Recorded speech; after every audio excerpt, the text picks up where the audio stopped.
जितिया की व्रत कथा। यदि आप मेरे चैनल में नए हो तो मेरे चैनल को सब्सक्राइब करें, शेयर करें और लाइक करें। धन्यवाद। सालों पहले नर्मदा नदी के ठीक पास कंचनबटी नाम का एक नगर बसा हुआ था। वहाँ राजा मलयकेतु का शासन था। कंचनबटी नगर के पास में ही एक रेतीली बालूहटा नामक जगह थी, जिसके पास में एक बड़ा सा पेड़ था। उस पेड़ में एक चील रहती थी और नीचे एक गीदड़। दोनों में गहरी दोस्ती थी। एक दिन दोनों ने सोचा कि सारी महिलाएं जितिया व्रत करती हैं, तो क्यों न हम भी कर लें। इसी सोच के साथ दोनों ने ठान ली कि अब वो भी इस व्रत को करेगी। उन्होंने श्री जीवतवाहन भगवान को मन ही मन नमस्कार करते हुए कहा, हम आपकी पूजा और व्रत पूरी विधि के साथ करेंगे। जैसे ही व्रत का दिन आया तो पास के ही एक धनवान व्यापारी की मौत हो गई। उसको अंतिम विदाई देने के लिए बालूहटा ही लाया गया, जहाँ गीदड़ और चील रहते थे। व्रत के दिन गीदड़ ने मरे हुए व्यक्ति को देखा तो उसे भूख लग गई। वो खुद को रोक नहीं पाए और मांस खाने की वजह से उसका व्रत उसी वक्त टूट गया। उस व्यापारी के शव को चील ने भी देखा था, लेकिन उसने व्रत के कारण उसे नहीं खाया। उसके बाद चील और गीदड़ दोनों अगले जन्म में कंचनबटी के भास्कर नामक ब्राह्मण के घर में बेटी के रूप में पैदा हुए। चील का जन्म बड़ी बहन के रूप में हुआ, जिसका नाम शीलवती पड़ा और उसकी शादी बुद्धसेन नामक लड़के से कराई गई। गीदड़ का जन्म उसकी छोटी बहन कपूरावती के रूप में हुआ। समय होने पर उसका विवाह कंचनबटी के राजा मलयकेतु से उसके पिता ने करवाया।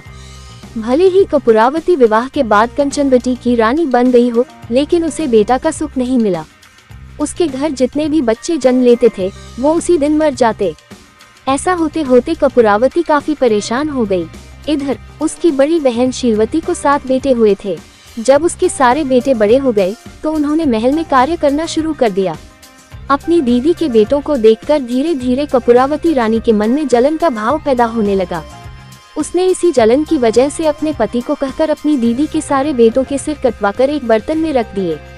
उन सभी 7 बर्तनों को कपूरावती ने लाल रंग के कपड़े से ढक दिया और अपनी दीदी शीलवती के पास भिजवा दिया।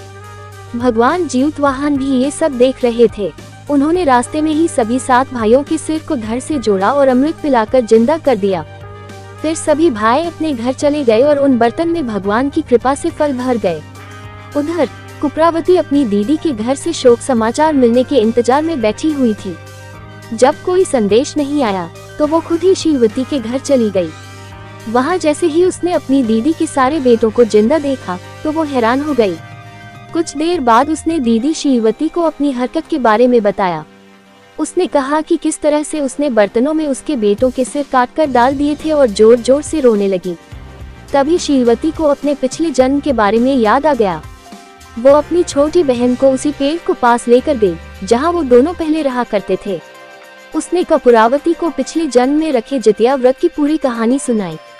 ये सब जानते ही कपूरावती ने उसी वक्त अपना दम तोड़ दिया। राजा को तुरंत शीलवती ने इस बात की जानकारी भिजवाई। अपनी पत्नी के बारे में दुख भरा समाचार मिलते ही राजा वहां पहुंचे और कपूरावती को उसी पेड़ के नीचे अंतिम विदाई दी। कहानी से सीख, बुरे कर्म कभी भी पीछा नहीं छोड़ते। गलत कामों की सजा को भोगना ही पड़ता है। पूरी कहानी सुनने के लिए धन्यवाद।